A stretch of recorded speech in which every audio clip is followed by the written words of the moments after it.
most startups fail just because of bad ideas? Not really. Most startups die because they run out of cash much before their revenue stabilizes. And this way, they start getting trapped into the valley of death, the deadly stretch between your first funding and hitting stable revenues. And this is the point where countless dreams die out.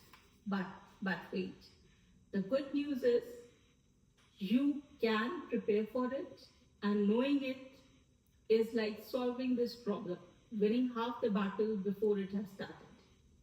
And as entrepreneurs and startups, you must know that when you are slipping into and getting trapped into this valley of death, and by unraveling the survival tips, you can be better prepared to face any kind of disaster. This video, you will definitely get to learn how to get organized and be on the other side rather getting trapped into it. Hi there, I'm Dr. Meetu Mata, and I welcome you all once again in this particular startup journey for success. So, in this video, what are we going to understand? First of all, how to manage and stretch your cash runaways, how to build successful MVPs, and how you are going to spend wisely so that you avoid getting trapped in the valley of death. Stay with me till the end, and please subscribe if you haven't done so far. There is a lot of insight, there is a lot of research and time and effort which has gone into making this, and I'm 100% sure that you will derive a lot of valuable insights by staying till the end. What are the survival tips and how to tackle from getting trapped into the valley of death? But first, let's understand, what is this valley of death in the entrepreneurial language? And second, we will try to understand, of course, the key warnings and the survival tips. Now, valley of death, it is a brutal phase between your cash running out and your inflows coming and falling in line with you. So expenses are much more than your income, and this is where the danger zone stretches. Now the point is how you can stretch this, how you can have that cash run away, how can you be prepared. So the very vital tip is that before your business stabilizes, before your money starts flowing and falling in line with your businesses, you have to stretch that cash flow. You have to have 12, 10, at least 10 months of cash runaway. By preparing yourself for this, you will avoid getting trapped into this. Second very important question, which you must understand: every bill, every delay, every slow paying customer chips away at your survival. So your job is to make that runaway stretch while moving towards a consistent revenue stream and as fast as possible. So that is the game. You must be able to recover as much money as possible, and you must be very cautious of overestimating early sales and underestimating your expenses. If you have tackled these and answered these questions wisely, the chances are very slim that you will be caught in the valley of trap. For example, just take Airbnb. It was broke in 2008, and to survival, they had to sell cereal boxes just to keep in the business until their idea actually took forward. So the first step was that they had to cut down on the cost. They have to get the customers to pay them very quickly, and they had to collect payments as quickly as possible. And of course, maintain the cash runaway. So remember the game changer, that is to prepare well in advance, that is 12 to 8 months of your operational funds or cash runaways. And never overestimate your expenses, especially when your business has to be in line.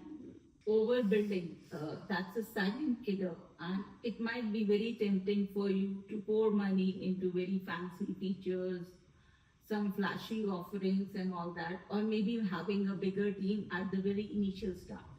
But as early startups, it is advisable that till your market is proven, don't invest too heavily and lock up your essential vital resources, especially money, in such things. You may not know that even your customers would appreciate you for that in the long run. So don't invest too heavily in the initial features. You can take a feedback from them, build upon that, improve upon those features, and then incorporate it in your product. But that is only after market validation. Now, with your staff or infrastructural requirements, don't again overinvest if you want to preserve your cash, money, and other resources with you. So keep it clean, test your assumptions, do the validation, and scale up only when the demand becomes real. Example, if you just remember Juicero, that was a beautiful machine. They had made it, but their market did not accept it. So you can very well imagine the kind of money they might have pumped into it, thinking the product will be a big hit, but it was not. The market acceptance was not at all for that particular product. So you have to be very careful about the market validation, and only then you start investing on those things. General mindset becomes biased towards the sense that if you have made it or if you have built it, the market will keep coming for you. But that doesn't work really. What is your survival tip? Use an MVP, that is your minimum viable product, to test, reiterate before scaling up. This way you don't put too much of the cash into those features, into those hirings before your market is proven, before you have set yourself at a certain footage in that particular market. Right? So don't presume certain things. It may take 4 to 6 weeks, to validate it. Do it with around 20 to 30 of the real customers, and then only go to build those features based on realistic feedback. This way, your churn out rates will be less and you will be able to drive conversions for yourself. Right? Now, moving further, there are other tips also, which is very important if you don't want to get trapped into the valley of death. Burn rate. Your burn rate is how quickly you are spending your capital. Every extra money spent on things that don't directly win or keep customers is a complete wastage. It will not help you to survive. So, in the valley of death, frugality isn't smart. It's about survival. And be very cautious of overspending on non-critical hires, on certain tools, on certain frills which your customers don't want. Tip is, spend only on what drives your customers and keeps them.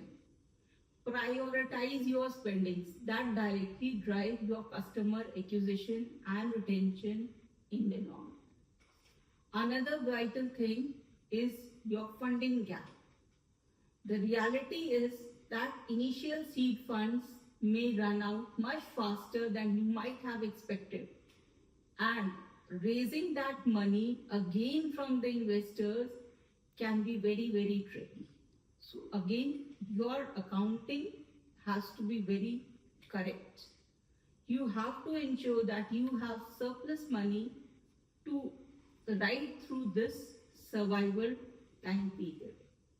So start planning the next funding round well before you run out of your vital money and resources. To sum up with some other major points, you must maintain your focus. Focus, like in the sense that it might be very tempting to chase any revenue or any growth strategy which you may feel that it's, but you have to be cautious that you are not dilating your value proposition which you have thought at the very initial start. And of course, as we discussed, market validation is very important. So you must be prepared that your product fit is there, your market fit is there, and you are adjusting time and again very tactfully to this. Your team, team again is very important. So at a, a very survival phase or in that difficult time, getting aligned with your team psychologically is the important factor. And it is not you who is going through all the pains, it is also along with your team.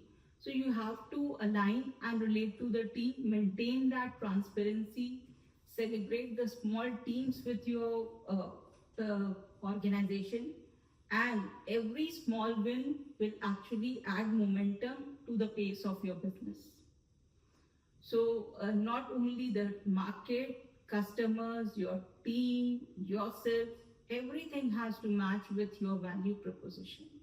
This is the first and the last place why at all you started the venture, and how smoothly you will be able to go through each and every phase in your startup journey. You have to maintain your cash inflows, the cash runaway that we have mentioned, that has to be managed very wisely. Right. And if you are actually solving some major pain points of the market, there is no doubt that the market is not going to accept you or reject you. Iterations are there, but you have to take that feedback into account and then go with only those things which are very essential and vital. So go lean, go smart, and pick up at every turns and corners. You will definitely succeed. With this, I thank everyone for so much of your patience listening and watching. And in the comments, try to mention what else you want to know from me. We can have more such sessions. And please subscribe if you haven't done so far, and spread it across with your friends. Thank you.